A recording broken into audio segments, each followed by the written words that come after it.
Hi everyone, నా పేరు Nanda and welcome to my channel Nanda's journey.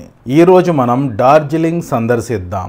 ఈ వీడియోలో డార్జిలింగ్ ఎక్కడ ఉంది, మన తెలుగు రాష్ట్రాల నుంచి డార్జిలింగ్ ఎలా చేరుకోవాలి, డార్జిలింగ్లో ఎక్కడ స్టే చేయాలి, డార్జిలింగ్లో చూడవలసిన ప్రదేశాలేంటి, ఆ ప్రదేశాలను ఒక వరుస క్రమంలో ఎలా సందర్శించాలి, ఈ ట్రిప్కి కావలసిన బడ్జెట్ ఎంత, ఈ విషయాలన్నీ డీటెయిల్డ్గా 1 by 1 తెలుసుకుందాం రండి. నేను ముందుగా చెన్నై ఎయిర్పోర్ట్ చేరుకున్నాను. ఫ్లైట్లో మనం డార్జిలింగ్ వెళ్దాం. ట్రైన్లో ఎలా వెళ్లాలో కూడా వీడియోలో వివరిస్తాను, డోంట్ వరీ. ఇదే మనం వెళ్ళబోయే ఫ్లైట్ ఇండిగో ఎయిర్లైన్స్. మధ్యాహ్నం 12:10 బయలుదేరుతుంది. రండి వెళ్దాం. ఇప్పుడు మనం మన తెలుగు రాష్ట్రాల నుంచి డార్జిలింగ్ ఎలా చేరుకోవాలో చూద్దాం. మనం డార్జిలింగ్ చేరుకోవడానికి డైరెక్ట్ కనెక్టివిటీ లేదు. డార్జిలింగ్ కి nearest airport Bagdogra airport. Darjeeling కి nearest railway station New Jalpaiguri railway station. మన తెలుగు రాష్ట్రాల నుంచి న్యూ జల్పాయిగురి రైల్వే స్టేషన్ చేరుకోవాలంటే ఇంచుమించుగా 24 నుంచి 36 గంటల సమయం పడుతుంది. ఫ్లైట్ జర్నీ 2.5 నుంచి 3 గంటల సమయం పడుతుంది. బాగ్డోగ్రా ఎయిర్పోర్ట్ లేదా న్యూ జల్పాయిగురి రైల్వే స్టేషన్ నుంచి డార్జిలింగ్ చేరుకోవడానికి 3 నుంచి 4 గంటల సమయం పడుతుంది. హైదరాబాద్, విజయవాడ, విశాఖపట్నం, తిరుపతి నుంచి న్యూ జల్పాయిగురికి ఉన్న ట్రైన్ డీటెయిల్స్ డిస్క్రిప్షన్ లో ఇస్తాను, చెక్ చేయండి. ఒకవేళ మీకు డైరెక్ట్ ట్రైన్స్ దొరకకపోతే కోల్కతా వరకు ఒక ట్రైన్ లో వెళ్లి కోల్కతా నుంచి మరో ట్రైన్ లో న్యూ జల్పాయిగురి చేరుకోవచ్చు. కోల్కతా నుంచి న్యూ జల్పాయిగురి ట్రైన్ జర్నీ 10 గంటలు ఉంటుంది. ఆ ట్రైన్ డీటెయిల్స్ కూడా డిస్క్రిప్షన్ లో ఇస్తాను, చెక్ చేయండి. అదేవిధంగా కోల్కతా నుంచి సిలిగురికి ప్రైవేట్ ట్రావెల్స్ లభిస్తాయి. హైదరాబాద్, చెన్నై, బెంగళూరు నుంచి బాగ్డోగ్రాకి డైరెక్ట్ ఫ్లైట్స్ లభిస్తాయి. విజయవాడ, వైజాగ్, తిరుపతి నుంచి డైరెక్ట్ ఫ్లైట్స్ లేవు, 1 స్టాప్ ఫ్లైట్స్ లభిస్తాయి. మనం ఇప్పుడు బాగ్డోగ్రా సమీపానికి చేరుకున్నాం. ఫ్లైట్లో 2 గంటల 40 నిమిషాల ప్రయాణం చేశాక బాగ్డోగ్రా ఎయిర్పోర్ట్ చేరుకున్నా. రండి ఇప్పుడు మనం ఎయిర్పోర్ట్ నుంచి డార్జిలింగ్ ఎలా చేరుకోవాలో చూద్దాం. ఎయిర్పోర్ట్ నుంచి మనం బయటికి రాగానే ఎదురుగా చాలా మంది క్యాబ్ డ్రైవర్స్ ఉంటారు. నార్మల్ గా 2500 నుంచి 3000 వరకు ఛార్జ్ చేస్తారు. కాకపోతే చాలా మంది డార్జిలింగ్ నుంచి బాగ్డోగ్రా ఎయిర్పోర్ట్ డ్రాప్ చేసి రిటర్న్ వెళ్లే వాళ్ళు ఉంటారు. వాళ్ళు 1800 నుంచి 2000కి వస్తారు. నాకు 2000 పడింది. ఎయిర్పోర్ట్ నుంచి అలా కొంచెం ముందుకు వెళితే కార్ పార్కింగ్ ఉంటుంది. ఇదే నేను మాట్లాడుకున్న కార్ మాట్లాడుకున్నప్పుడు కార్ నెంబర్, వీలైతే డ్రైవర్ ఫోటో లేదా వీడియో తీసుకోండి. పొరపాటున లగేజ్ మిస్ అయితే యూజ్ అవుతుంది. బాగ్డోగ్రా ఎయిర్పోర్ట్ నుంచి షేర్డ్ వెహికల్స్ లభించవు. క్యాబ్ లో సిలిగురి బస్టాండ్ చేరుకోండి. 500 నుంచి 600 ఛార్జ్ చేస్తారు. సిలిగురి బస్టాండ్ నుంచి బస్సులో లేదా షేర్డ్ వెహికల్లో డార్జిలింగ్ చేరుకోవచ్చు. ఇప్పుడు మనం న్యూ జల్పాయిగురి రైల్వే స్టేషన్ నుంచి డార్జిలింగ్ ఎలా చేరుకోవాలో చూద్దాం. ఇది new Jalpaiguri railway station. Railway station నుంచి మనం బయటికి వస్తే రైల్వే స్టేషన్ బయట క్యాబ్స్ మరియు షేర్డ్ వెహికల్స్ లభిస్తాయి. క్యాబ్ వాళ్ళు 2500 నుంచి 3500 వరకు ఛార్జ్ చేస్తారు. Depends on tourist season. Shared vehicle mostly Tata Sumo ఉంటుంది.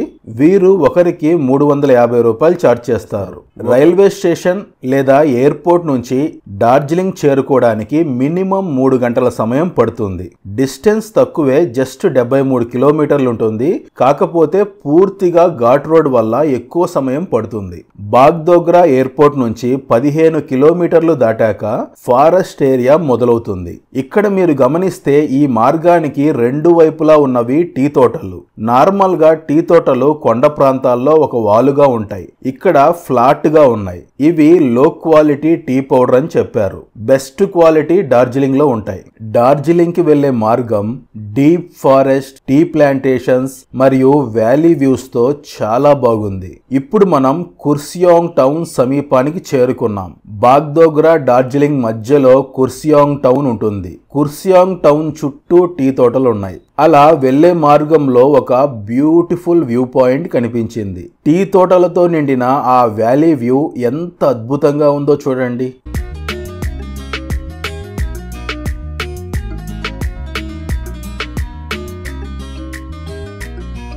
వెళ్ళే మార్గంలో ఉన్న కలర్ఫుల్ హౌసెస్ చూడటానికి చాలా బాగుంటాయి. మనం డార్జిలింగ్ సమీపానికి చేరుకున్నాం. ఇదంతా పైన్ ఫారెస్ట్. ఇప్పుడు సమయం 5:50 అప్పుడే చీకటి పడిపోయింది. సాయంత్రం 6:30కు డార్జిలింగ్ చేరుకున్నాను. నేను డార్జిలింగ్ చేరుకునే సమయానికి పెద్ద వర్షం పడుతుంది. ఇదే నేను స్టే చేసిన హోటల్ నార్త్ స్టార్ లామా రోడ్ లో ఉంటుంది. ఈ రూమ్ నాకు 1500 పడింది. ఇప్పుడు మనం డార్జిలింగ్ లో ఎక్కడ స్టే చేయాలో చూద్దాం. డార్జిలింగ్ లో వీలైనంత వరకు మాల్ రోడ్ చౌరస్తా సమీపంలో స్టే చేయండి. మాల్ రోడ్ లో ఉన్న హోటల్ కాస్ట్ చాలా ఎక్కువగా ఉంటుంది. మినిమం స్టార్టింగ్ ప్రైస్ 4000 5000 నుంచి స్టార్ట్ అవుతాయి. అదే మాల్ రోడ్ చౌరస్తాకి 300 నుంచి 500 మీటర్ల దూరంలో మీడియం రేంజ్ హోటల్స్ లభిస్తాయి. వీలైనంత వరకు చౌరస్తాకి 1/2 కిలోమీటర్ లోపు ఉండే విధంగా బుక్ చేసుకోండి. చౌరస్తాకి దూరంగా కూడా మంచి హోటల్స్ మరియు రిసార్ట్స్ లభిస్తాయి. కాకపోతే మీరు దూరంగా తీసుకుంటే చౌరస్తా చేరుకోవాలంటే క్యాబ్ బుక్ చేసుకోవాల్సి ఉంటుంది. ఇది ఒక్కటే డిఫరెన్స్. హోటల్స్ ఆన్లైన్ లో బుక్ చేసుకోవచ్చు, లేదంటే డైరెక్ట్ గా రూమ్ చెక్ చేసుకొని తీసుకోవచ్చు. డార్జిలింగ్ సందర్శించడానికి best time March to May. June నుండి సెప్టెంబర్ 15 వరకు వర్షాకాలం. సెప్టెంబర్ 15 నుంచి నవంబర్ ఎండింగ్ వరకు ఫుల్ గ్రీనరీతో వాటర్ ఫాల్స్ తో చాలా బాగుంటుంది. డిసెంబర్ నుంచి ఫిబ్రవరి స్నోఫాల్ సీజన్. చలి విపరీతంగా ఉంటుంది. మంచి స్వెటర్స్ తెచ్చుకోవాలి. డిసెంబర్ ఎండింగ్ నుంచి జనవరి ఎండింగ్ మధ్యలో డార్జిలింగ్ లో స్నోఫాల్ ఎంజాయ్ చేయొచ్చు. ఇప్పుడు మనం డార్జిలింగ్ లో చూడవలసిన ప్రదేశాలేంటి, ఆ ప్రదేశాలను ఒక వరుస క్రమంలో ఎలా సందర్శించాలో చూద్దాం. నేను డార్జిలింగ్ చేరుకునే సమయానికి సాయంత్రం 6:30 అయింది. అప్పటికే చీకటి పడింది. అందులో వర్షం పడుతుంది. అందుకే మొదటి రోజు ఏమీ కవర్ చేయలేదు. ఇప్పుడు నేను డార్జిలింగ్ ఎలా సందర్శించానో చూడండి. మీరు మొదటి రోజు మధ్యాహ్నానికే డార్జిలింగ్ చేరుకుంటే ఎలా సందర్శించాలో వీడియో చివర్లో క్లియర్గా చెప్తాను. డే 2లో ఉదయం 8 గంటల వరకు వర్షం పడుతూనే ఉంది. ఉదయం 9:30కి లోకల్ ప్లేసెస్ కవర్ చేయడానికి క్యాబ్ బుక్ చేసుకున్నాను. మనం స్టే చేసే ఏరియాకి సమీపంలో టాక్సీ స్టాండ్ ఉంటుంది. మీరు స్టే చేసిన హోటల్ సమీపంలో టాక్సీ స్టాండ్ ఎక్కడ ఉందో కనుక్కొని ఉదయం 9 గంటలకల్లా టాక్సీ స్టాండ్ చేరుకోండి. మీరు స్టే చేసిన హోటల్ సమీపంలో టాక్సీ స్టాండ్ లేకపోతే హోటల్ వాళ్ళని అడగండి, టాక్సీ బుక్ చేస్తారు. మనం 4 ఉంటే క్యాబ్ బుక్ చేసుకోవచ్చు. అంతకంటే ఎక్కువ ఉంటే టాటా సుమో బుక్ చేసుకోవచ్చు. అదేవిధంగా లోకల్ ప్లేసెస్ కవర్ చేయడానికి షేర్డ్ వెహికల్స్ కూడా లభిస్తాయి.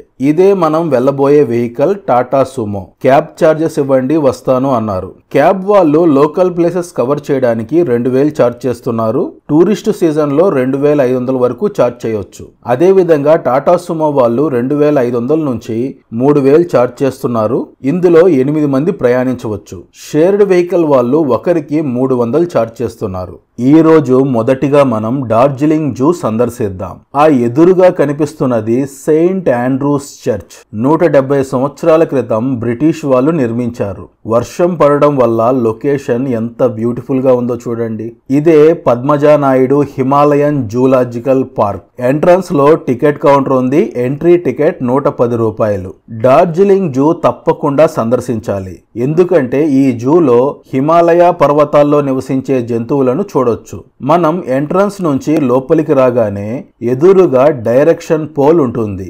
ఇలా కుడివైపు వెళితే రెడ్ పాండా మరియు బర్డ్స్, ఇలా ఎడమ వైపు వెళ్తే మిగతా అన్ని జంతువులు, హిమాలయన్ మౌంటైనీరింగ్ ఇన్స్టిట్యూట్ మరియు మ్యూజియం ఉంటుంది. రండి ముందుగా ఎడమ వైపు ఉన్న జంతువులను సందర్శిద్దాం. ఇలా మనం నడుచుకుంటూ ముందుకు వెళ్తూ ఉంటే ఎడమ వైపు ఎన్క్లోజర్ లో ఒక్కొక్కటిగా చూసుకుంటూ వెళ్ళొచ్చు. ఇవి మౌంటైన్ గోట్స్, హిమాలయ ప్రాంతాల్లో నివసించే మేకలు. ఇవి సాంబార్ డీర్, ఇవి హిమాలయాల్లో మరియు ఇతర కొండ ప్రాంతాల్లో నివసిస్తాయి. ఇవి బ్లూ షీప్, హిమాలయ ప్రాంతాల్లో నివసించే గొర్రెలు. ఇది వైల్డ్ యాక్, హిమాలయ ప్రాంతాల్లో మాత్రమే నివసిస్తుంది. మన తెలుగులో జడల బర్రె అని పిలుస్తారు. ఇది మిష్మి టాకిన్, ఇది చాలా రేర్ గా కనిపించే జంతువు. మన హిమాలయ ప్రాంతాల్లోనే కనిపిస్తుంది. ఇది చూడటానికి మేకతల ఆవు శరీరంతో ఉంటుంది. ఇవి బార్కింగ్ డీర్స్. ఈ జింకలు చాలా ప్రత్యేకమైనవి. ఈ జింకలు సైజులో చిన్నవిగా ఉంటాయి. ఇవి హిమాలయ ప్రాంతాల్లో నివసిస్తాయి. వీటి ప్రత్యేకత ఏంటంటే ఇప్పటి వరకు ఉన్న అన్ని జింక జాతుల్లో కల్లా అతి పురాతనమైన జింక జాతి ఇది. ఇంచుమించుగా 15 నుంచి 35 మిలియన్ సంవత్సరాల క్రితం నుంచి ఈ జాతి భూమిపై మనుగడ సాగిస్తూ ఉంది. ఇలా ఇవన్నీ చూసుకొని ముందుకు వస్తే అలా నేరుగా వెళితే హిమాలయన్ మౌంటైనీరింగ్ ఇన్స్టిట్యూట్ ఉంటుంది. ఇలా కుడివైపు ఉన్న మార్గంలో వెళ్తే Bengal tiger, snow leopard, Himalayan wolf మరియు ఇతర జంతువులు ఉంటాయి. రండి ముందుగా మనం హిమాలయన్ మౌంటైనీరింగ్ ఇన్స్టిట్యూట్ సందర్శిద్దాం. ఎవరెస్ట్ పర్వతాన్ని మొదటిగా అధిరోహించింది Tenzing Norgay Sherpa and sir Edmund Hillary. 1953 May 9న వీరిద్దరూ ఎవరెస్ట్ పర్వత శిఖరాన్ని అధిరోహించారు. 1954 నవంబర్ 4న పండిట్ జవహర్లాల్ నెహ్రూ ఈ హిమాలయన్ మౌంటైనీరింగ్ ఇన్స్టిట్యూట్ ని స్థాపించారు. టెన్జింగ్ నార్గే షెర్పా మొదటిగా వీటి బాధ్యతలు నిర్వహించారు. ఆయన సమాధి కూడా ఇక్కడే ఉంది, తర్వాత చూపిస్తాను. ఇదే హిమాలయన్ మౌంటైనీరింగ్ ఇన్స్టిట్యూట్. ఏషియాలోని టాప్ మోస్ట్ మౌంటైనీరింగ్ ఇన్స్టిట్యూట్ లో ఒకటి. ఇక్కడ స్మాల్ అడ్వెంచర్ యాక్టివిటీస్ ఉన్నాయి. ఇంట్రెస్ట్ ఉన్న వాళ్ళు ట్రై చేయండి. రండి ఇప్పుడు మనం ఇంకొంచెం పైకి వెళ్లి మౌంటైనీరింగ్ మ్యూజియం ఉంటుంది, సందర్శిద్దాం. ఇదే మ్యూజియం, కాకపోతే లోపల వీడియో తీయకూడదు. ట్రెక్కింగ్ మరియు మౌంటైనీరింగ్ ఇంట్రెస్ట్ ఉన్న వాళ్ళు తప్పకుండా సందర్శించండి. చాలా ఎగ్జైటింగ్ గా ఉంటుంది. మౌంటైనీరింగ్ చేయడానికి ఎటువంటి ఎక్విప్మెంట్స్ యూస్ చేస్తారు, ఎటువంటి టెక్నిక్స్ యూస్ చేస్తారు, వాళ్ళు వినియోగించే వస్తువులు ఏంటి, ఇవన్నీ మనం చూడొచ్చు. మ్యూజియం సందర్శించి మనం ఇలా బయటికి వస్తాం. ఇది ఎవరెస్ట్ శిఖరాన్ని మొట్టమొదటిగా అధిరోహించిన టెన్జింగ్ నార్గే సమాధి. ఆ ఎదురుగా ఉన్నది తన స్టాచ్యూ. రండి ఇప్పుడు మనం తిరిగి వెనక్కి వెళ్లి మిగతా జంతువులను సందర్శిద్దాం. ఇక్కడి నుంచి ముందుకు వెళితే ముందుగా మనకి స్నో లెపర్డ్స్ కనిపిస్తాయి. ఇవే స్నో లెపర్డ్స్, హిమాలయ ప్రాంతాల్లో నివసించే చిరుత పులులు. దానికి ఎదురుగా బెంగాల్ టైగర్ ఉంది. పులిని సందర్శించి ఇంకా కిందకి వెళితే హిమాలయన్ వుల్ఫ్ ఉంది. హిమాలయ ప్రాంతాల్లో నివసించే తోడేళ్లు. చివర్లో ఎలుగుబంటి ఉంది, కానీ అది బయటికి రాలేదు, లోపల ఉంది. అలా అన్ని సందర్శించి తిరిగి మళ్ళీ మనం స్టార్టింగ్ పాయింట్ కి వస్తాం. ఇక్కడ నుంచి కుడివైపు వెళితే రెడ్ పాండా ఉంటుంది. రండి చూద్దాం. ఇవే రెడ్ పాండాస్. రెగ్యులర్ పాండాస్ తో పోల్చుకుంటే ఇవి చిన్నవిగా ఉంటాయి. ఇవి కూడా ఎక్కువగా హిమాలయ ప్రాంతాల్లో నివసిస్తాయి. దాని పక్కనే బర్డ్స్ ఏరియా ఉంది. ఇక్కడ ఇంట్రెస్టింగ్ గా అనిపించింది ఈ కోడి. దీన్ని చూడండి, ఏదో నెమలకి కోడికి క్రాస్ బీడ్ లా ఉంది. ఇంతటితో మన హిమాలయన్ జూ సందర్శన పూర్తయింది. రండి ఇప్పుడు మనం టెన్జింగ్ రాక్ సందర్శిద్దాం. జూ సమీపంలో మన కార్ పార్క్ చేయకూడదు, ఇలా కిందకి నడుచుకుంటూ వెళ్ళాలి. జూ నుంచి టెన్జింగ్ రాక్ 1.8 కిలోమీటర్స్ ఉంటుంది. డార్జిలింగ్ లో పర్యాటక ప్రదేశాల కంటే ఓవరాల్ గా లొకేషన్, ఈ చుట్టూ ఉన్న ఇల్లు, వీళ్ళ కల్చర్ మనకి చాలా డిఫరెంట్ గా ఉంటుంది. ఇదొక యూనిక్ ఎక్స్పీరియన్స్. ఇదే టెన్జింగ్ రాక్. రండి దగ్గరికి వెళ్దాం. వెళ్లే మార్గం అంతా షాపింగ్ ఏరియా ఉంది. ఇంట్రెస్ట్ ఉన్న వాళ్ళు ట్రై చేయండి. ఇక్కడ మోమోస్ చాలా బాగున్నాయి, ట్రై చేయండి. టెన్జింగ్ నార్గే మొట్టమొదటిసారిగా ఎవరెస్ట్ శిఖరాన్ని అధిరోహించారని మీకు తెలుసు కదా. దాన్ని అధిరోహించడానికి ముందు తాను ఇక్కడే ప్రాక్టీస్ చేసేవారు. జవహర్లాల్ నెహ్రూ వచ్చినప్పుడు ఎటువంటి ఎక్విప్మెంట్స్ లేకుండా మరియు రోప్స్ లేకుండా దీన్ని ఎక్కి చూపించాడు. మీకు ఇంట్రెస్ట్ ఉంటే ట్రై చేయండి. 100 రూపాయలు చార్జ్ చేస్తారు. వాళ్ళు గైడ్ చేస్తారు, డోంట్ వరీ. టెన్జింగ్ రాక్ కి ఎగ్జాక్ట్ ఆపోజిట్ లో ఉన్నది గొంపా రాక్. ఇక్కడ కూడా ప్రాక్టీస్ చేస్తారు. లొకేషన్ చూడండి ఎలా ఉందో. రండి ఇప్పుడు మనం డార్జిలింగ్ టీ తోటలు సందర్శిద్దాం. టెన్జింగ్ రాక్ నుంచి డార్జిలింగ్ టీ ప్లాంటేషన్ 1.5 కిలోమీటర్ ఉంటుంది. ఇక్కడ వరుసగా స్టాల్స్ ఉన్నాయి కదా, వాటి బ్యాక్ సైడ్ టీ తోటలు ఉంటాయి. మనం కార్ ఎవరి స్టాల్ దగ్గర పార్క్ చేస్తే అక్కడి నుంచి వెళ్ళాలి. మనం టీ తోటలు కవర్ చేసి తిరిగి వచ్చినప్పుడు ఇక్కడ శాంపిల్ టీ ఇస్తారు, ట్రై చేయండి. అదే విధంగా ఆర్గానిక్ డార్జిలింగ్ టీ పౌడర్ అమ్ముతారు, కావలసిన వాళ్ళు తీసుకోవచ్చు. ఆ టీ స్టాల్ నుంచి లోపలికి వెళ్తే టీ తోటలు ఉంటాయి. మొత్తం పొగమంచు ఉండడం వల్ల సరిగ్గా కనిపించట్లేదు. ఈ చుట్టూ ఉన్న ఏరియా మొత్తం టీ తోటలే ఉంటాయి. అది కూడా ఆర్గానిక్ టీ, నో కెమికల్స్. రండి కిందకి వెళ్దాం. ఈ ప్రదేశంలో ఊటీలో లాగా డార్జిలింగ్ ట్రెడిషనల్ డ్రెస్ అద్దెకిస్తున్నారు. డ్రెస్ 50 రూపాయలు. అదే మీకు ప్రొఫెషనల్ ఫోటో కావాలనుకుంటే 50 రూపాయలు. ట్రెడిషనల్ డ్రెస్ ఇలా ఉంటుంది. ఇంట్రెస్ట్ ఉన్న వాళ్ళు ట్రై చేయండి. పొగమంచుతో నిండిన టీ తోటల వ్యూ ఎంత బ్యూటిఫుల్ గా ఉందో చూడండి.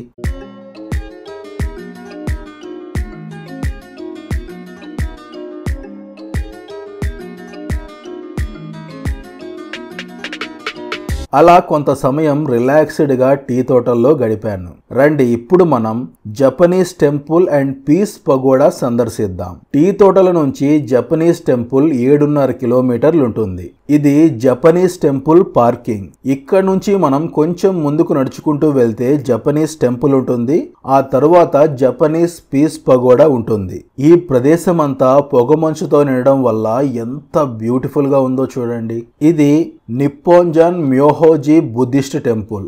జపాన్ బుద్ధిస్ట్ మాంక్ 1972లో దీన్ని జపనీస్ స్టైల్లో నిర్మించారు. రండి లోపలికి వెళ్లి బుద్ధుణ్ణి దర్శించుకుందాం. ఇది కింద అంతస్తు. ఇక్కడ నుంచి మనం పై అంతస్తుకు వెళ్ళాలి. ఇది జపాన్ స్టైల్లో ఉన్న ప్రార్థనా మందిరం. ఇక్కడ మధ్యలో ఫోటో ఉంది కదా, తనే జపనీస్ మాంక్. రండి ఇప్పుడు మనం జపనీస్ పీస్ పగోడా సందర్శిద్దాం.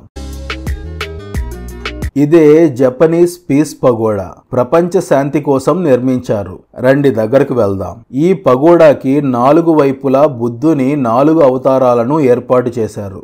ఎత్తైన పైన్ ట్రీస్ తో ఈ లొకేషన్ చూడండి ఎంత బాగుందో.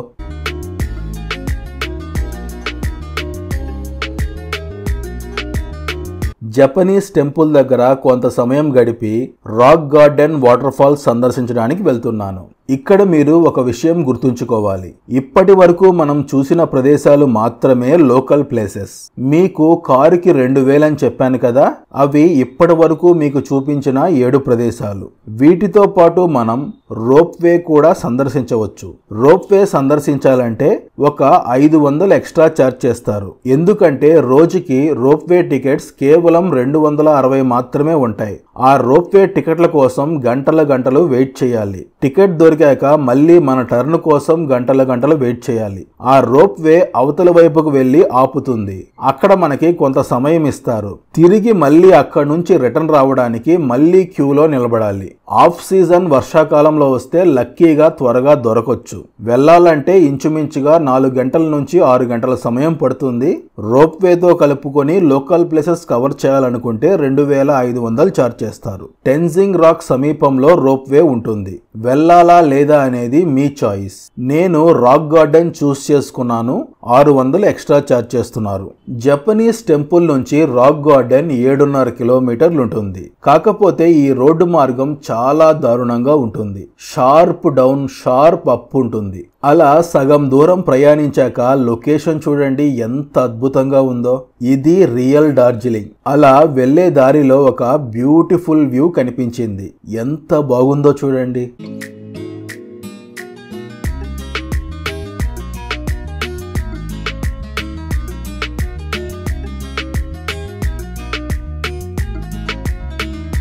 ఈ వెళ్లే మార్గం అంతా టీ తోటలే. అవి కూడా చాలా ఎత్తైన ప్రదేశంలో ఉన్నాయి. ఇది ఆరెంజ్ వ్యాలీ టీ ఎస్టేట్.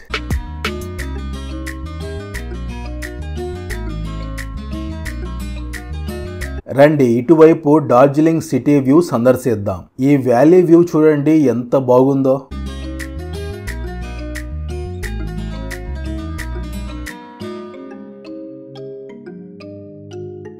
ఇదంతా డార్జిలింగ్ టౌన్.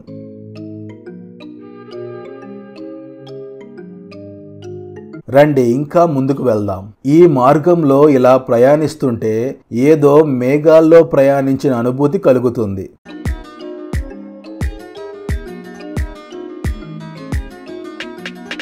ఇదే రాక్ గార్డెన్ ఎంట్రన్స్. ఈ ప్రదేశంలో ఒకే వాటర్ ఫాల్ లో 4-5 వాటర్ ఫాల్స్ ఉంటాయి. పైకి వెళ్లే కొద్దీ ఒక్కొక్క వాటర్ ఫాల్ ఉంటుంది. చాలా బాగుంటుంది. రండి సందర్శిద్దాం. ఎంట్రన్స్ లో టికెట్ కౌంటర్ ఉంది. ఎంట్రీ టికెట్ 20 రూపాయలు. ఎంట్రన్స్ లోనే వాటర్ ఫాల్ వ్యూ ఎంత బాగుందో చూడండి. రండి ఇంకా పైకి వెళ్దాం. ఎంత పైకి వెళ్తారనేది మీ ఓపిక. అలా పైకి రాగానే మరో బ్యూటిఫుల్ వాటర్ ఫాల్ కనిపించింది. ఓవరాల్ లొకేషన్ ఇలా ఉంటుంది. పైకి వెళ్లే కొద్దీ వాటర్ ఫాల్స్ వస్తూ ఉంటాయి. రండి ఇంకా పైకి వెళ్దాం. ఇలా కొంచెం పైకి వచ్చాక వాటర్ ఫాల్ వ్యూ ఇంకా బాగుంది. రండి పైకి వెళ్దాం. అలా పైకి రాగానే మరో బ్యూటిఫుల్ వాటర్ ఫాల్ వ్యూ కనిపించింది. రండి ఇంకా పైకి వెళ్దాం. అక్కడి నుంచి అలా పైకి నడుచుకుంటూ వస్తే మరో బ్యూటిఫుల్ వాటర్ ఫాల్ కనిపించింది. ఇంకా పైకి వెళితే టాప్ లో మరో వాటర్ ఫాల్ ఉంటుంది. రండి వెళ్దాం. ఇది టాప్ లో ఉన్న వాటర్ ఫాల్.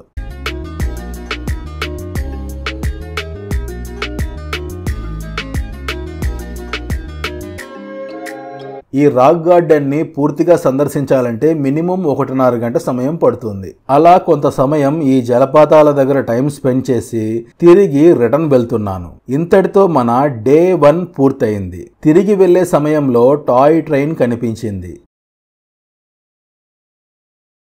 డే 3లో ఉదయం 8:30కు బ్రేక్ఫాస్ట్ చేసుకొని డార్జిలింగ్ రైల్వే స్టేషన్కి వెళ్తున్నాను. నా హోటల్ నుంచి డార్జిలింగ్ రైల్వే స్టేషన్ 700 మీటర్లు ఉంటుంది. నడుచుకుంటూ వెళ్తున్నాను. మొదటి టాయ్ ట్రైన్ ఉదయం 9:25 ఉంది. నేను ఆల్రెడీ ఆన్లైన్లో బుక్ చేసుకున్నాను. ఇదే డార్జిలింగ్ రైల్వే స్టేషన్. ఈ రైల్వే స్టేషన్ నుంచి వ్యూ ఎంత అద్భుతంగా ఉందో చూడండి.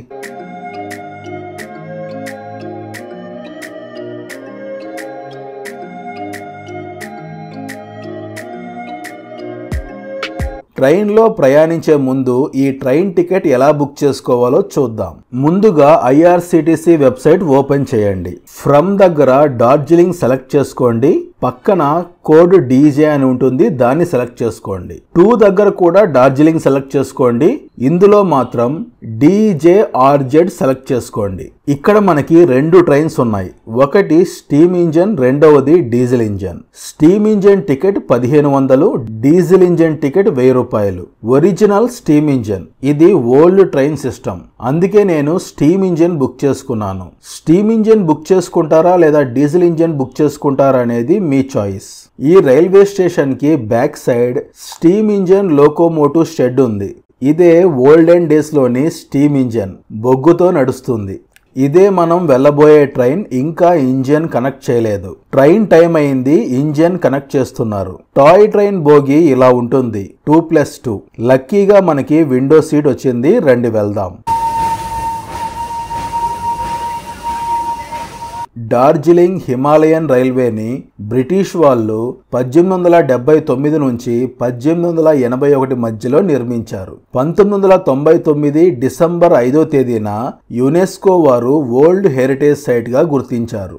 ఈ ట్రైన్ జర్నీ డార్జిలింగ్ నుంచి గూమ్ వరకు వెళ్లి గూమ్ నుంచి మళ్ళీ తిరిగి డార్జిలింగ్ చేరుకుంటాం. ఈ ప్రయాణంలో బటాసియా లూప్ దగ్గర 15 నిమిషాలు ఆగుతుంది. గూమ్ రైల్వే స్టేషన్ దగ్గర 20 నిమిషాలు ఆగుతుంది. మొత్తం జర్నీ 1:45 నిమిషాల నుంచి 2 గంటల వరకు పడుతుంది.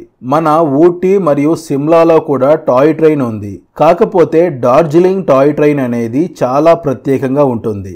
ఈ డార్జిలింగ్ టాయ్ ట్రైన్ సిటీలో ప్రయాణిస్తుంది. చుట్టూ కొండలపై ఎత్తైన బిల్డింగ్స్, పక్కనే కార్లు, ఇతర వెహికల్స్ ప్రయాణిస్తూ ఉంటాయి. Like tram journey.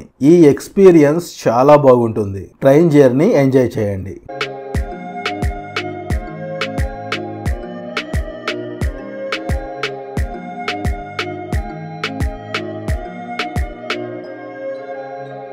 డార్జిలింగ్ నుంచి సిలిగురి వరకు కూడా టాయ్ ట్రైన్ ఉంది.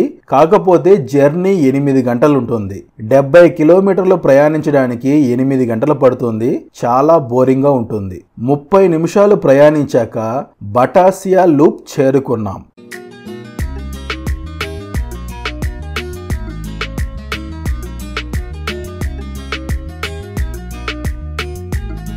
ఇదే బటాసియా లూప్. ఈ ప్రదేశంలో టాయ్ ట్రైన్ రూట్ చేంజ్ చేసుకొని మరో మార్గంలో ప్రయాణిస్తుంది. ఆ కాలంలో ఇదొక ఇంజనీరింగ్ మార్వల్. ఆ మధ్యలో ఉన్నది భారతదేశం కోసం వివిధ యుద్ధాల్లో ప్రాణాలు అర్పించిన గూర్ఖా సైనికుల మెమోరియల్. దీని చుట్టూ బ్యూటిఫుల్ గార్డెన్ డిజైన్ చేశారు. ఈ ప్రదేశంలో మనకి ఫోటోస్, సెల్ఫీస్ తీసుకోవడానికి 15 నిమిషాల టైం ఇస్తారు.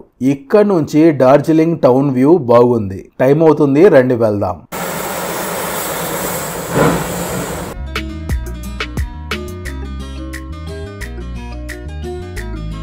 బటాసియా లూప్ నుంచి మరో 30 నిమిషాలు ప్రయాణించాక గూమ్ రైల్వే స్టేషన్ చేరుకున్నాం. ఈ రైల్వే స్టేషన్ ని 1891లో నిర్మించారు. ఈ రైల్వే స్టేషన్ లొకేషన్ ఎంత బ్యూటిఫుల్ గా ఉందో చూడండి.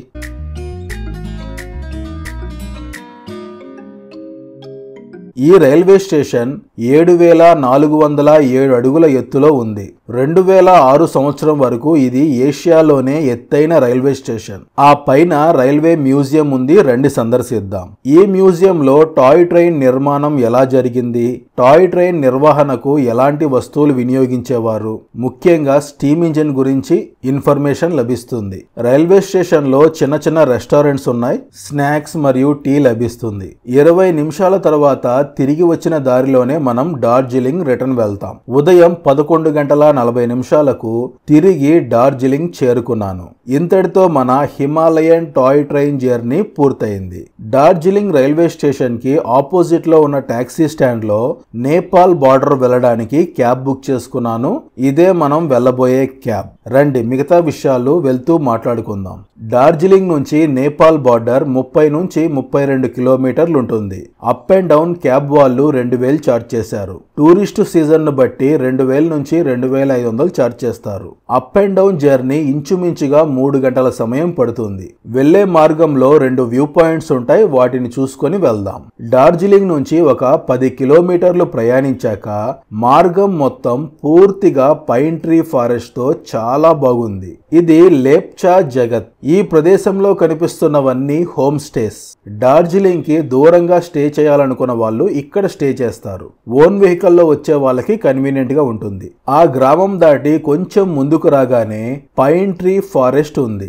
ఎంట్రన్స్ లో టికెట్ కౌంటర్ ఉంది. ఎంట్రీ టికెట్ 20 రూపాయలు. రండి లోపలికి వెళ్దాం. ఈ పైన్ ట్రీస్ చూడండి ఎంత పొడవుగా ఉన్నాయో.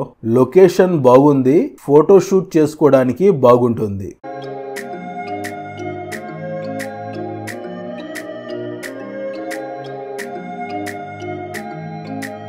రండి ఇంకా ముందుకు వెళ్దాం. ఇక్కడ నుంచి మరో 10 కిలోమీటర్ల దూరంలో సిమానా వ్యూ పాయింట్ ఉంటుంది. వెళ్లే మార్గంలో ఒక స్మాల్ టౌన్ కనిపించింది. ఇప్పుడు మనం ప్రయాణిస్తున్న ప్రదేశం సిమానా.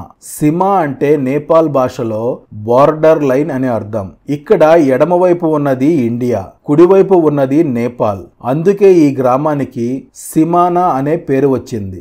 ఈ గ్రామం దాటి కొంచెం ముందుకు రాగానే సిమానా వ్యూ పాయింట్ ఉంది. రండి చూద్దాం. ఆ ఎదురుగా కనిపిస్తున్న ప్రదేశమంతా నేపాల్. లొకేషన్ చూడండి ఎంత బాగుందో.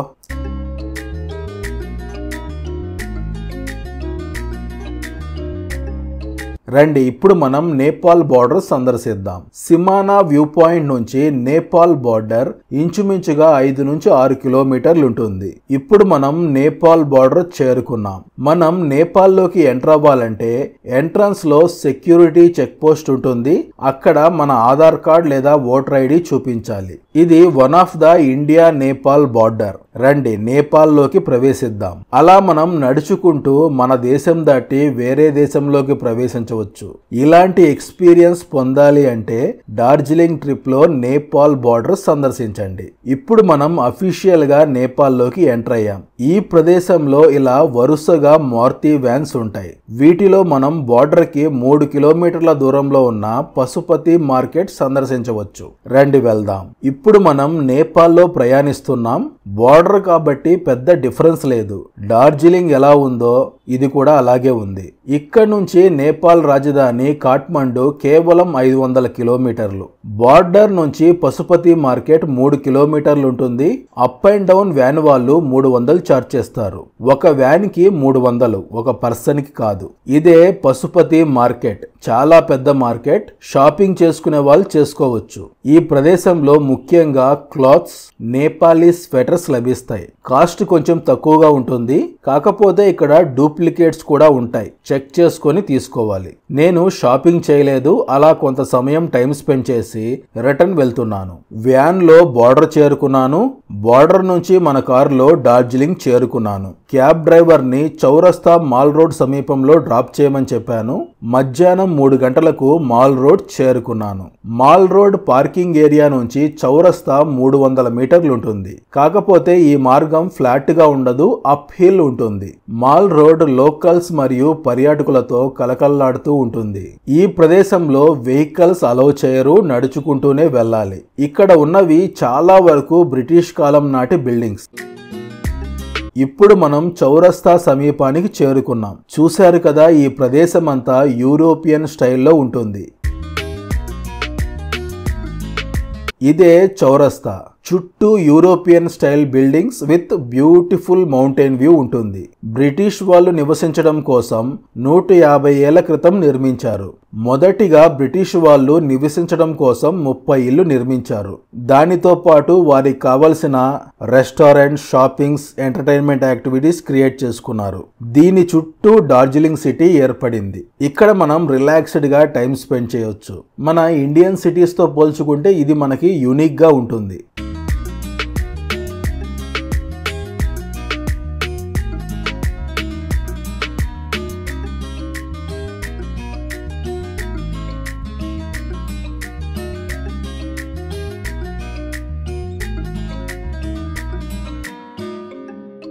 ఈయన భానుభక్త ఆచార్య, 19th సెంచరీ పోయెట్. నేపాలీ భాషలో కవితలు రాసిన మొట్టమొదటి వ్యక్తి. అంతేకాదు రామాయణాన్ని సంస్కృతం నుంచి నేపాలీ భాషలో అనువదించిన వ్యక్తి. ఈ స్టాచ్యూ వెనుక ఒక స్టేజ్ ప్లాట్ఫామ్ ఉంది. దాని వెనుక సిట్టింగ్ ఏరియా ఉంది. ఈ ప్రదేశంలో కల్చరల్ షోస్ జరుగుతూ ఉంటాయి. ఇది చౌరస్తా ఫుల్ వ్యూ. ఈ చౌరస్తాకి 4 వైపులా 4 రోడ్లు ఉంటాయి. 4 రోడ్లు అలా తిరిగి చూడాలనుకుంటే చూడండి. కానీ ఈ ప్రదేశంలో మనం ముఖ్యంగా సందర్శించవలసినవి Mahakal Mandir, observatory, hill view point. మనం ఈ స్టాచ్యూ నుంచి కుడివైపు మార్గంలో వెళ్ళాలి. ఇలా మనం ఒక 150 మీటర్లు ముందుకు నడుచుకుంటూ వస్తే ఎడమవైపు మహాకాల్ మందిర్ వెళ్ళడానికి మెట్ల మార్గం కనిపిస్తుంది. నేరుగా వెళ్తే అబ్జర్వేటరీ, హిల్ వ్యూ ఉంటుంది. ఇక్కడ నుంచి మహాకాల్ ఆలయం చేరుకోవడానికి కొండ పైకి ఎక్కాలి. ఒక 1/2 కిలోమీటర్ పైనే నిటారుగా కొండ ఎక్కాల్సి ఉంటుంది, గుర్తుంచుకోండి. ఈ ఆలయం ఉన్న ప్రదేశం చాలా బాగుంటుంది. మహాకాల్ అంటే మీకు తెలుసు కదా, మహాశివుని ఆలయం. ఈ ఆలయం హిందువులకు మరియు బౌద్ధులకు ఇద్దరికీ ప్రధానమైన ఆలయం. ఈ ఆలయాన్ని 1782లో లామా డోర్జే లింజింగ్ నిర్మించారు. ఆయన హిందూయిజం మరియు బౌద్ధిజం రెండింటినీ కలిపి ఫాలో అయ్యేవారు. తన ఫాలోవర్స్ కూడా ఇదే ప్రీచ్ చేసేవారు. ఇదే మహాకాల్ మందిర్. నేపాల్ ఆర్కిటెక్చర్ లో నిర్మించారు. లోపల వీడియో తీయకూడదు, ఇలా ఉంటుంది, దర్శించుకోండి. రండి, ఇప్పుడు మనం తిరిగి వెనక్కి వెళ్లి అబ్జర్వేటరీ హిల్ నుంచి కాంచన్జంగా వ్యూ సందర్శిద్దాం. ఇక్కడ నుంచి మనం 100 మీటర్లు ముందుకు నడుచుకుంటూ వెళితే మొదటి వ్యూ పాయింట్ ఉంటుంది. ఈ మార్గంలో మొత్తం 3 వ్యూ పాయింట్లు ఉంటాయి. 3వ వ్యూ పాయింట్ నుంచి వ్యూ చాలా బాగుంటుంది. ఇదే మొదటి వ్యూ పాయింట్. వెదర్ క్లియర్ గా ఉంటే ఇక్కడ నుంచి కూడా కాంచన్జంగా వ్యూ కనిపిస్తుంది.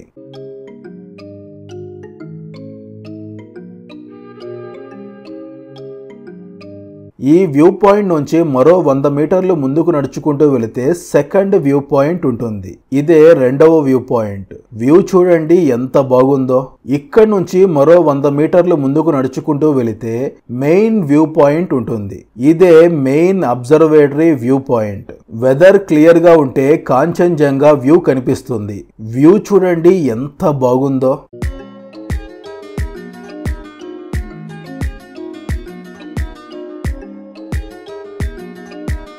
మేఘాలు అడ్డుగా ఉండడం వల్ల కాంచన్జంగా వ్యూ కనిపించట్లేదు. కొంత సమయం వెయిట్ చేశాక మేఘాలు క్లియర్ అయ్యాయి. ఇదే కాంచన్జంగా పర్వతం. సన్సెట్ వరకు వెయిట్ చేస్తే వ్యూ క్లియర్ గా ఉంటుందని లోకల్ పీపుల్ చెప్పారు. ఇప్పుడు సమయం సాయంత్రం 5:45 సన్సెట్ అయ్యింది. ఈ టైంలో ఈ లొకేషన్ ఎంత బ్యూటిఫుల్ గా ఉందో చూడండి.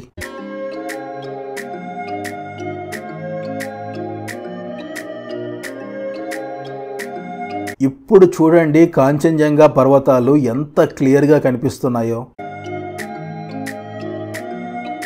రండి, ఇప్పుడు మనం తిరిగి చౌరస్తా చేరుకుందాం. First view point night view ఎంత బాగుందో చూడండి.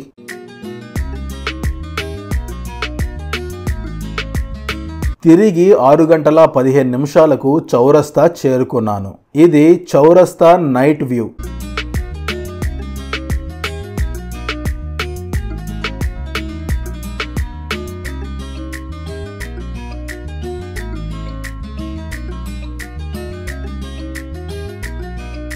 అలా ఈ ప్రదేశంలో కొంత సమయం గడిపి తిరిగి నా హోటల్ చేరుకున్నాను. డే 4లో ఉదయం 4 గంటలకి టైగర్ హిల్ సన్ రైజ్ కి వెళ్తున్నాను. ఇదే నేను బుక్ చేసుకున్న క్యాబ్. 2000 ఛార్జ్ చేశారు. రండి వెళ్దాం. టైగర్ హిల్స్ సందర్శించడానికి ఉదయం 3:30 నుంచి 4 గంటల కల్లా డార్జిలింగ్ నుంచి మొదలవ్వాలి. క్యాబ్ వాళ్ళు 2000 నుంచి 2500 ఛార్జ్ చేస్తారు. Depends on tourist season. అదే విధంగా మనకి షేర్డ్ వెహికల్స్ కూడా లభిస్తాయి. మీరు స్టే చేసిన హోటల్ సమీపంలో ఉన్న టాక్సీ స్టాండ్ దగ్గరకు వెళ్లి ముందు రోజే బుక్ చేసుకోండి. ఒకరికి 300 నుంచి 350 రూపాయలు ఛార్జ్ చేస్తారు. మోస్ట్లీ టాటా సుమో ఉంటుంది. ఒక వెహికల్లో 8 నుంచి 10 మందిని తీసుకెళ్తారు. షేరింగ్ లో వెళ్తారా, ఓన్ కార్ బుక్ చేసుకుంటారా అనేది మీ చాయిస్. మీరు 4 కంటే ఎక్కువ మంది ఉంటే టాటా సుమో బుక్ చేసుకోవచ్చు. 2500 నుంచి 3000 ఛార్జ్ చేస్తారు.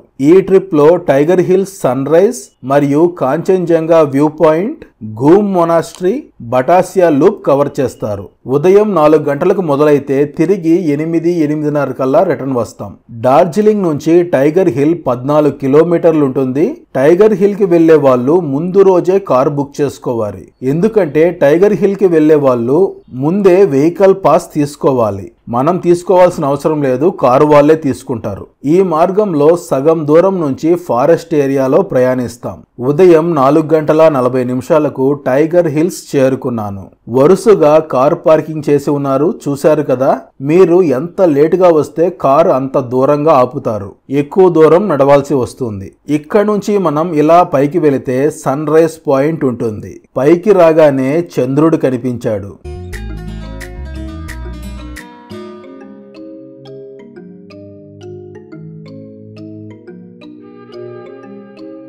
సూర్యోదయం అటువైపు అవుతుంది. రండి వెళ్దాం. అందరూ సన్ రైజ్ కోసం వెయిటింగ్. ఇప్పుడు సమయం 5 గంటలైంది. కొంచెం లైటింగ్ వచ్చింది. వ్యూ ఎంత బాగుందో చూడండి. ఇదే కాంచన్జంగా. సన్ రైజ్ అయ్యాక క్లియర్ గా కనిపిస్తుంది. ఇప్పుడు సమయం 5 గంటల 24 నిమిషాలు. సన్ రైజ్ మొదలైంది. వీక్షించండి.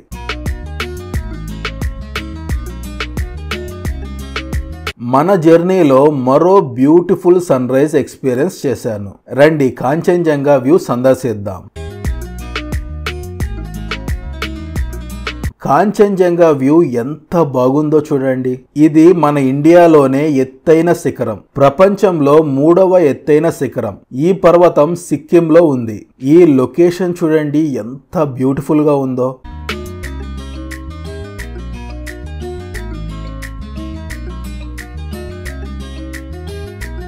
అలా కొంత సమయం గడిపి తిరిగి వెళ్తున్నాను.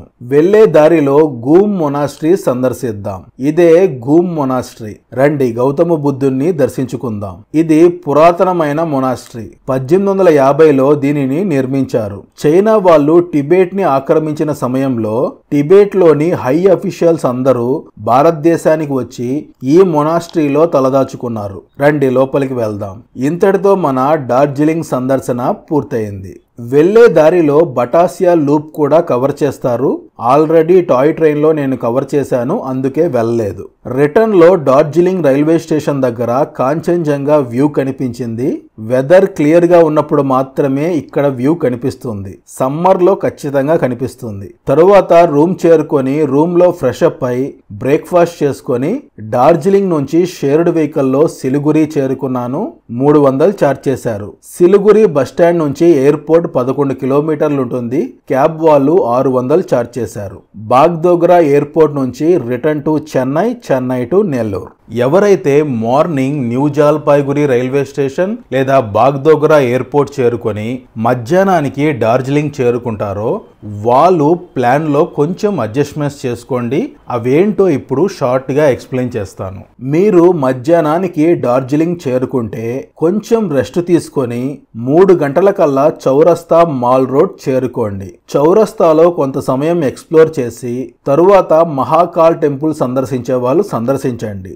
మహాకాల్ టెంపుల్ సందర్శించాక అబ్జర్వేటరీ హిల్ వ్యూ నుంచి కాంచన్జంగా వ్యూ సందర్శించి కొంత సమయం రిలాక్స్ అవ్వండి. తరువాత సాయంత్రం 6 గంటలకి తిరిగి చౌరస్తా చేరుకొని చౌరస్తా నైట్ లైఫ్ ఎక్స్పీరియన్స్ చేయండి. డే 2 ఉదయం 4 గంటలకి టైగర్ హిల్స్ సన్ రైజ్ కి వెళ్ళండి. రిటర్న్ లో గూమ్ మొనాస్ట్రీ, బటాసియా లూప్ సందర్శించవచ్చు. తరువాత ఫ్రెష్ అప్ అయి బ్రేక్ఫాస్ట్ చేసుకొని ఉదయం 9:30 నుంచి 10 గంటల మధ్యలో లోకల్ సైట్ సీయింగ్ కి వెళ్ళండి. లోకల్ సైట్ సీయింగ్ లో రాక్ గార్డెన్ లేదా రోప్ వే ఏది సందర్శించాలనేది మీ చాయిస్. డే 3 ఉదయం 9:25 మొదటి టాయ్ ట్రైన్ లో టాయ్ ట్రైన్ ఎక్స్పీరియన్స్ చేయండి. టాయ్ ట్రైన్ నెల రోజుల ముందే బుక్ చేసుకోవచ్చు. టాయ్ ట్రైన్ జర్నీ పూర్తవడానికి ఉదయం 11:40 అవుతుంది. ఆ తర్వాత హోటల్ చెక్అవుట్ చేసి న్యూ జల్పాయ్గురి రైల్వే స్టేషన్ లేదా బాగ్డోగ్రా ఎయిర్పోర్ట్ చేరుకోండి. అలా కాకుండా నేపాల్ బార్డర్ మరియు మిరిక్ లేక్ సందర్శించి డైరెక్ట్ గా ఎయిర్పోర్ట్ లేదా రైల్వే స్టేషన్ చేరుకోవచ్చు. అంటే మార్నింగే రూమ్ చెక్అవుట్ చేసి నేపాల్ బార్డర్, మిరిక్ సందర్శించి డైరెక్ట్ గా రైల్వే స్టేషన్ లేదా ఎయిర్పోర్ట్ లో డ్రాప్ చేసే విధంగా క్యాబ్ బుక్ చేసుకోవాలి. క్యాబ్ వాళ్ళు 4000 నుంచి 4500 ఛార్జ్ చేస్తారు. డే 3 ఎలా అనేది మీరే డిసైడ్ చేసుకోండి. అలా కాదు మాకు 2 కవర్ చేయాలి అనుకుంటే 1 డే ఎక్స్ట్రాగా ప్లాన్ చేసుకోవాలి. బడ్జెట్ డీటెయిల్స్ క్లియర్గా డిస్క్రిప్షన్లో ఇస్తాను, చెక్ చేయండి. రిటర్న్ ట్రైన్ డీటెయిల్స్ కూడా డిస్క్రిప్షన్లో ఇస్తాను, చెక్ చేయండి. ఈ వీడియోకి సంబంధించి మీకు ఏమైనా డౌట్స్ ఉంటే కామెంట్ సెక్షన్లో కామెంట్ చేయండి, రిప్లై ఇస్తాను. ఈ వీడియో మీకు నచ్చితే లైక్ చేయండి, షేర్ చేయండి అండ్ సబ్స్క్రైబ్ చేసుకోండి. బెల్ ఐకాన్ ప్రెస్ చేయడం మర్చిపోవద్దు.